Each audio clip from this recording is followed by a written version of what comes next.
Please subscribe the channel and press the bell icon. आज हम NCERT की किताबों कक्षा 8 के लिए इतिहास की पाठ्य पुस्तक हमारे अति 3 के अध्याय 9 राष्ट्रीय आंदोलन का संगठन नामक पाठ के इंपॉर्टेंट एमसीक्यू सॉल्व करेंगे। तो आइए शुरू करते हैं हमारे पहले एमसीक्यू से। तो देखिए हमारा पहला एमसीक्यू है, निम्नलिखित कथनों पर विचार कीजिए। तो पहला कथन है, आर्म्स एक्ट पारित किया गया और आर्म्स एक्ट में यह प्रावधान रखा गया कि भारतीय अपने पास हथियार नहीं रख सकते हैं। आर्म्स एक्ट कब आया था? तो याद रखिएगा सन 1878 में आपका आर्म्स एक्ट आया था। और आर्म्स एक्ट में यह प्रावधान किया गया कि भारतीय अपने पास हथियार जैसे गोला बारूद बंदूक इत्यादि नहीं रख सकते हैं। आर्म्स एक्ट आपको इंडिकेट करता है, ध्यान रखिएगा इसको, आर्म्स एक्ट से आर्म्स मतलब होता है आपका हथियार।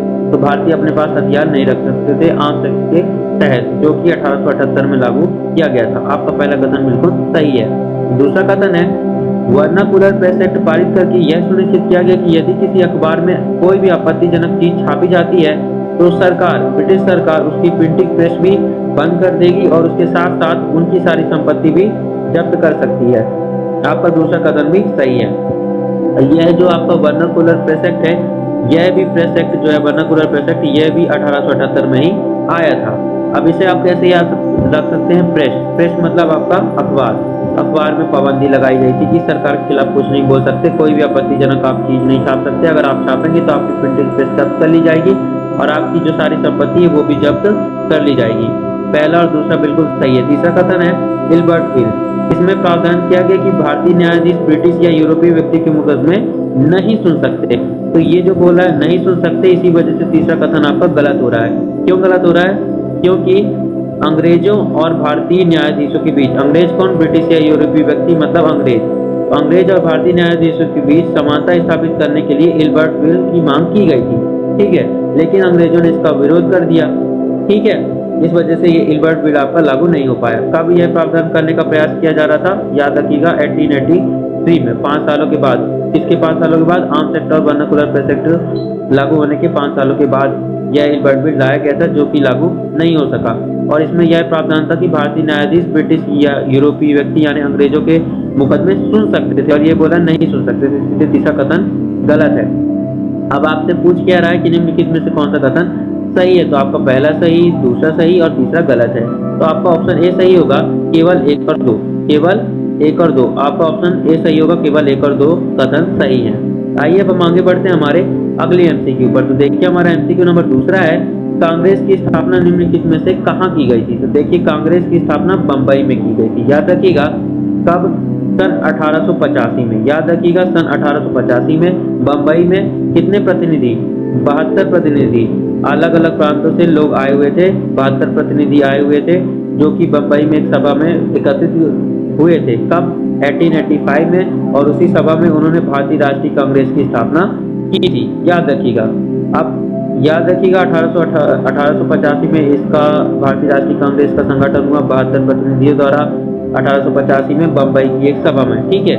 अब इस सभा के बाद जब कांग्रेस का कार्यकाल 20 सालों तक चला, तब तक चला 20 सालों तक चला, तो इन 20 सालों में कांग्रेस ने सरकार और शासन में भारतीयों को और अधिक जगह देने की मांग की थी। भारतीयों को सरकार और शासन में और अधिक जगह देने की मांग की थी, ठीक है, याद रखिएगा। और इसके साथ साथ ये भी याद रखिएगा कि जो भारतीय राष्ट्रीय कांग्रेस है वह 20 सालों में, प्रारंभिक 20 सालों में एक मध्यम मार्गी पार्टी थी। पर कैसी पार्टी थी?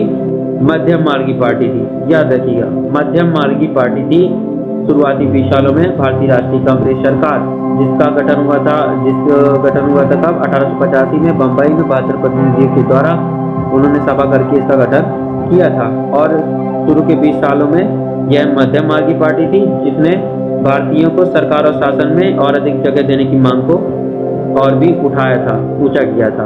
अब देखिए हमारा तीसरा एमसीक्यू है, poverty and un British rule in India निम्नलिखित में से किसके द्वारा लिखित पुस्तक है? तो यह पुस्तक दादा भाई नौरोजी द्वारा लिखी गई थी। कौन सा ऑप्शन सही होगा? आपका ऑप्शन बी सही होगा, दादा भाई नौरोजी। आइए अब हम आगे बढ़ते हैं हमारे अगले एमसीक्यू पर। तो देखिए हमारा एमसीक्यू नंबर 4 है, स्वतंत्रता मेरा जन्मसिद्ध अधिकार है और इसे मैं लेकर रहूंगा। उपयुक्त कथन निम्नलिखित में से किसका है? तो आप सबको पता है यह कथन बाल गंगाधर तिलक जी का है। अब इनसे संबंधित एक और जानकारी मैं आपको देता हूँ। मराठी में एक अखबार है केसरी, मराठी में एक अखबार है केसरी, इसके संपादक कौन है? तो इस अखबार के संपादक जो कि मराठी भाषा में है बाल गंगाधर तिलक ही थे, याद रखिएगा। और स्वतंत्रता मेरा जन्मसिद्ध अधिकार है और मैं इसे लेकर रहूंगा, यह नारा किसने दिया था? बाल गंगाधर तिलक जी ने दिया था। आइए अब हम आगे बढ़ते हैं हमारे अगले एमसीक्यू पर। तो देखिए हमारा एमसीक्यू नंबर 5 है, बंगाल विभाजन के संदर्भ में निम्नलिखित कथनों में से कौन सा कथन सही नहीं है? हमें गलत कथन का पता लगाना है। तो देखिए पहला कथन है, बंगाल विभाजन के समय भारत का वायसराय जॉर्ज कर्जन था। बिल्कुल सही, आपका पहला कथन जो है सही है। दूसरा कथन है,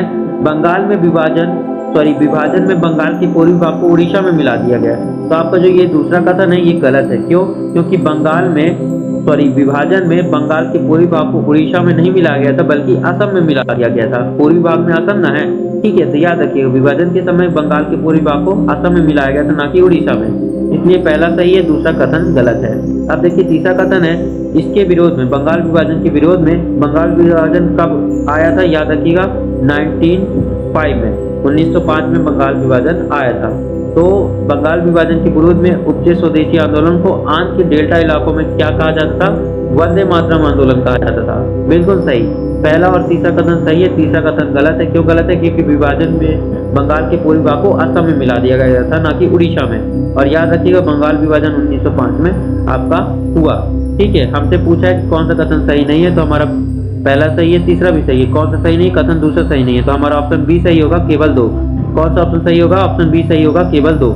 आइए अब हम आगे बढ़ते हैं हमारे अगले एमसीक्यू पर। तो देखिए हमारा एमसीक्यू नंबर 6 है, मुस्लिम लीग के संदर्भ में निम्नलिखित कथनों पर विचार कीजिए। तो देखिए मुस्लिम लीग है आपकी, मुस्लिम लीग का गठन कब हुआ था? 1906 में। याद रखिएगा, मुस्लिम लीग का गठन कब हुआ था? 1906 में। आप देखिए मुस्लिम लीग ने बंगाल विभाजन का समर्थन किया था। बिल्कुल सही, 100% सही है। अब दूसरा है आपका, विभाजन के दशक में ही लीग ने सरकार से मुसलमानों के लिए अलग निर्वाचिका की मांग की थी। बिल्कुल सही, दूसरा कथन भी सही, अलग निर्वाचिका चाहते थे। ठीक है, और तीसरा कथन है, ऐतिहासिक लखनऊ समझौता लीग और कांग्रेस के बीच संपन्न हुआ था। कब संपन्न हुआ था?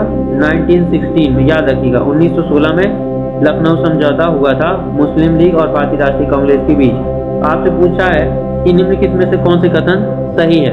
तो आपका पहला कथन भी सही है, मुस्लिम लीग बंगाल विभाजन का समर्थन करता था। विभाजन के दशक में उन्होंने अलग निर्वाचन की मांग की। लखनऊ समझौता जो था 1916 में भारतीय राष्ट्रीय कांग्रेस और मुस्लिम लीग के बीच हुआ। तीनों कथन आपकी सही है, इसलिए आपका ऑप्शन डी सही होगा। 1, 2 और 3, 1, 2 और 3 आपके और तीनों ऑप्शन सही है, इसलिए ऑप्शन डी सही होगा, 1, 2 और 3। आइए अब हम आगे बढ़ते हैं। आप देखिए हमारा एमसीक्यू नंबर 7 है, रॉलेट एक्ट के संदर्भ में निम्नलिखित कथनों पर विचार कीजिए। तो पहला कथन है, यह कानून यानी रॉलेट एक्ट अभिव्यक्ति की स्वतंत्रता के विरुद्ध था। बिल्कुल सही। याद रखिएगा प्रथम विश्व युद्ध की समाप्ति के बाद, कब? प्रथम विश्व युद्ध की समाप्ति के बाद भारतीय जनता ब्रिटिश सरकार से संवैधानिक सुधारों का इंतजार कर रही थी, लेकिन ब्रिटिश सरकार ने क्या किया? दमनकारी रॉलेट एक्ट पारित कर दिया। कब पारित कर दिया? 26 जनवरी को। कब? 26 जनवरी 1919 को रॉलेट एक्ट पारित किया गया। याद रखिएगा। अब इसी के विरोध में, रॉलेट एक्ट के विरोध में जलियांवाला बाग में, अमृतसर में है जो जलियांवाला बाग का है, अमृतसर में, इस विरोध में जलियांवाला बाग में लोग एकत्रित हुए थे। इन पर जनरल डायर द्वारा गोलियां चलवा दी गई थी। तो आपका दूसरा कथन जो है वो भी सही है। जलियांवाला बाग कहाँ है? अमृतसर में है। अब यह हत्याकांड हुआ कब तक? याद रखिएगा 13 अप्रैल को। कब? 13 अप्रैल को। 1919 में ही आपका रॉलेट एक्ट पारित किया गया था, तो रॉलेट एक्ट का विरोध भी 1919 में ही होगा। तो 13 अप्रैल 1919 को ही जलियांवाला बाग हत्याकांड हुआ था, जिसकी बहुत बड़े पैमाने पर निंदा भी की गई थी। ठीक है, याद रखिएगा आपका पहला और दूसरा जो है दोनों कथन सही है। और आपसे पूछा है कौन सा कथन सही है, तो आपका ऑप्शन सी सही होगा, 1 और 2 दोनों सही है। कौन सा ऑप्शन सही होगा? आपका ऑप्शन सी सही होगा, 1 और 2 दोनों। आइए अब हम आगे बढ़ते हैं हमारे अगले एमसीक्यू पर। तो देखिए हमारा एमसीक्यू नंबर 8 है, खिलाफत आंदोलन की शुरुआत के पीछे निम्नलिखित में से कौन सा मुख्य कारण था? तो आपका ऑप्शन ए सही होगा, अंग्रेजों द्वारा खलीफा पर बहुत सख्त संधि थोपना।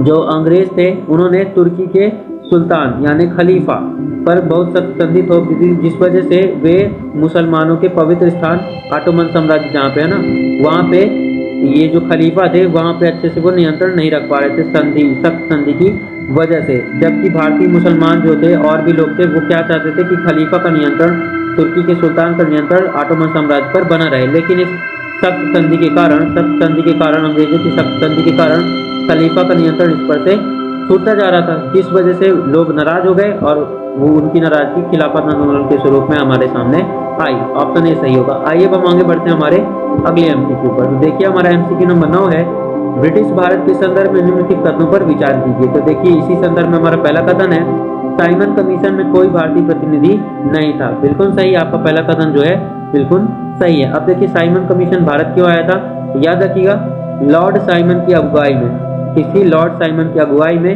1927 में, याद रखिएगा कब, 1927 में इंग्लैंड से 3 सदस्यीय लोग आए, ठीक है, जो भारत में राजनीतिक भविष्य का फैसला करने आए थे, लेकिन उसमें कोई भारतीय प्रतिनिधि नहीं था, ठीक है, इसलिए इसका विरोध भी किया गया था। पहला कथन आपका सही है। दूसरा कथन है, कांग्रेस द्वारा भारतीय पूर्ण स्वराज के प्रस्ताव के आधार पर 26 जनवरी 1930 को पूरे देश में स्वतंत्रता दिवस मनाया गया था। किसकी अगुवाई में? इसका नेतृत्व किया था जवाहरलाल नेहरू ने। अध्यक्ष कौन थे? जवाहरलाल नेहरू। आपका पहला दूसरा कथन जो है बिल्कुल सही है।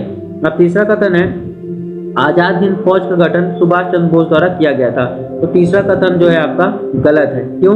क्योंकि आजाद हिंद फौज का गठन जो है सुभाष चंद्र बोस ने नहीं किया था, बल्कि रास बिहारी बोस ने किया था। किसने किया था? आजाद हिंद फौज का गठन रास बिहारी बोस ने किया था, और रास बिहारी बोस ने ही बाद में सुभाष चंद्र बोस को इसे सौंप दिया, इसका अध्यक्ष बना दिया, ठीक है, बाद में सुभाष चंद्र बोस बने थे इसके अध्यक्ष। और गठन किसने किया था? तो गठन रास बिहारी बोस ने किया था, इसलिए तीसरा कथन गलत है। अब हमसे पूछा जा रहा है निम्नलिखित में से कौन सा कथन सही है। तो हमारे जो है पहला सही है, दूसरा सही है, तीसरा गलत है, इसलिए हमारा ऑप्शन ए सही होगा, केवल 1 और 2। कौन सा ऑप्शन सही होगा? ऑप्शन ए सही होगा, केवल 1 और 2। आइए अब हम आगे बढ़ते हैं हमारे अंतिम एमसीक्यू पर। तो देखिए हमारा अंतिम एमसीक्यू है, भगत सिंह के संदर्भ में निम्नलिखित कथनों पर विचार कीजिए। तो देखिए भगत सिंह के संदर्भ में पहला कथन है ये, यानी Bhagat Singh Hindustan socialist republic association के क्या थे? संस्थापक और सदस्य थे। बिल्कुल सही। दूसरा कथन है, इन्होंने बीके दत्त के साथ केंद्रीय विधान परिषद में बम फेंका था। बिल्कुल सही। आपका जो है दूसरा कथन भी सही है, ठीक है। भगत सिंह ने अपने साथी बीके दत्त के साथ, किसके साथ? बीके दत्त के साथ 8 अप्रैल 1929 को, याद रखिए कब? 8 अप्रैल 1929 को। जितने भी दमनकारी काम हुए वो सब लगता है अप्रैल में हुए, ठीक है। 8 अप्रैल 1929 को केंद्रीय विधान परिषद में बीके दत्त के साथ भगत सिंह ने अपने मित्र बीके दत्त के साथ मिलकर बम फेंक दिया। इसका उद्देश्य क्या था? इसका उद्देश्य था बहरे लोगों को सुनाना, किसी को मारना उद्देश्य नहीं था, बहरे लोगों को आवाज देना सुनाना था इनका मोटो, ठीक है। अब इसके बाद क्या हुआ? भगत सिंह को 23 साल की उम्र में ही, कब? 23 वर्ष की उम्र में ही इस वजह से फांसी दे दी गई। उन्होंने बम फेंका था केंद्रीय विधान परिषद में, ठीक है। पहला और दूसरा दोनों कथन जो है आपके सही है। क्या पूछ रहा है? कौन से कथन सही है? पहला और दूसरा दोनों सही है, इसलिए हमारा ऑप्शन सी सही होगा, 1 और 2 दोनों। कौन सा ऑप्शन सही होगा? हमारा ऑप्शन सी सही होगा, 1 और 2 दोनों। Thank you for watching. Please subscribe the channel and press the bell icon so that you never miss the notification of our any new video. Thank you for watching.